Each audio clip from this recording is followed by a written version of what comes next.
Sobat milenial, sekarang kita tahu kalau ternyata lifestyle kita sangat berpengaruh terhadap perjalanan akumulasi kekayaan kita. Kenapa ada candaan yang mengatakan kalau orang kaya itu pelit, anak orang kaya itu yang royal atau itu yang boros? Hal ini terjadi karena orang kaya yang dulunya masih miskin itu adalah akumulator aset. Jadi ketika dia mendapatkan uang tersebut digunakan bukan untuk lifestyle ataupun untuk barang-barang yang konsumtif. Contohnya, dia tidak membeli baju baru, sangat jarang untuk nongkrong di kafe. Kalau ada nongkrong juga karena ada pembahasan proyek maupun bisnis. Uang yang akan didapat nantinya jauh lebih besar daripada kos atau biaya yang dikeluarkan. Ketika dapat uang juga, dia tidak membeli mobil yang bagus. Hanya yang seadanya, yang penting bisa jalan deh. Jadi sisa uangnya bisa diinvestasikan, atau kata lainnya dibelikan aset. Hal ini dilakukan berulang-ulang sehingga pundi-pundi uangnya menjadi semakin besar dari tahun ke tahun. Dan aset-asetnya terus menghasilkan uang. Sehingga sampai suatu waktu, tanpa dia perlu bekerja pun sebenarnya uanglah yang sudah bekerja untuk dia.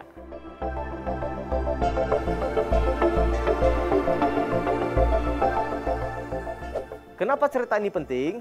Karena di zaman sosial media seperti ini, kita sering disuguhkan anggapan kalau orang kaya adalah orang yang memiliki barang mewah, tas branded, mobil bagus, rumah mewah, dan sebagainya. Tanpa sadar, kita menjadi memiliki anggapan kalau orang kaya adalah orang yang mampu membeli barang-barang mewah tersebut. Padahal, jika hal tersebut diikuti, itu malah menjadi penghalang perjalanan kita untuk menjadi kaya dan bebas secara finansial. Perlu saya luruskan ya, orang kaya itu bukan orang yang pelit, tapi hemat. Dan juga bukan berarti tidak boleh memberi barang mewah. Tetapi perlu diingat ya, kalau barang mewah yang dibeli itu adalah dari uang yang dihasilkan oleh aset-asetnya. Bukan dari hasil keringat sendiri. Karena hasil keringatnya itu dibelikan aset dulu. Dan dari aset-aset itulah baru menghasilkan uang yang kemudian digunakan untuk membeli barang-barang mewah atau barang-barang konsumtif. Sebagai contoh, kalau orang tersebut memiliki aset sebesar 10 miliar rupiah dan aset tersebut menghasilkan 2 miliar rupiah per tahunnya, maka kalau dia mau membeli tas branded senilai 100 juta rupiah, ya wajar saja. Karena setelah dibelanjakan juga masih tersisa dana yang besar untuk diinvestasikan kembali. Tetapi kalau kita berasumsi bahwa untuk menjadi kaya, kita harus memiliki barang mewah dulu, kita akan kecewa. Karena kita contohkan ya, kalau kita belum memiliki aset dan punya penghasilan katakanlah 10 juta rupiah per bulan, tetapi mau membeli tas bermerek dengan harga 30 juta rupiah saja, sebenarnya sudah tidak sehat.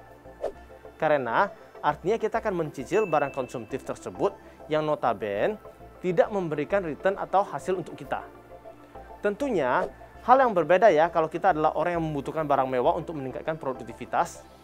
Tetapi jika kita membeli barang mewah hanya untuk kelihatan kaya, sebenarnya jalan kita untuk menjadi kaya akan menjadi semakin jauh. Karena uang yang seharusnya bisa dibelikan aset, malah kita habiskan untuk membeli barang yang konsumtif. Yang akhirnya kita menjadi terjerat dalam lingkaran tikus atau rat race.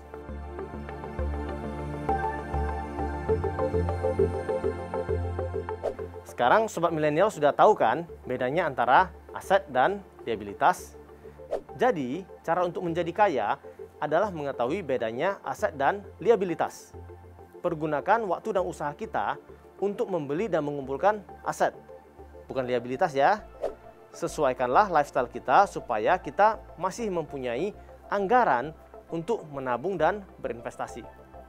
Dan ingat, gengsi kita seharusnya bukan berasal dari apa yang kita konsumsi, tapi apa yang bisa kita produksi, atau harusnya berasal dari pencapaian kita.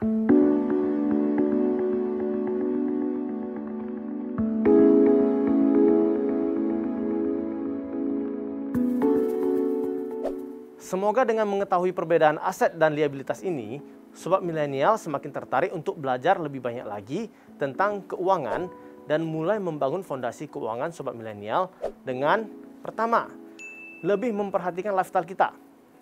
Caranya, belajar untuk lebih berhemat dan menurunkan biaya. Dan kedua, investasikanlah dana tambahan tersebut pada aset-aset yang menghasilkan untuk kita. Dengan begitu, kita akan keluar dari rat race yang pada waktunya kita akan bebas secara finansial dan memiliki waktu untuk menikmati hidup bersama orang-orang yang dicintai.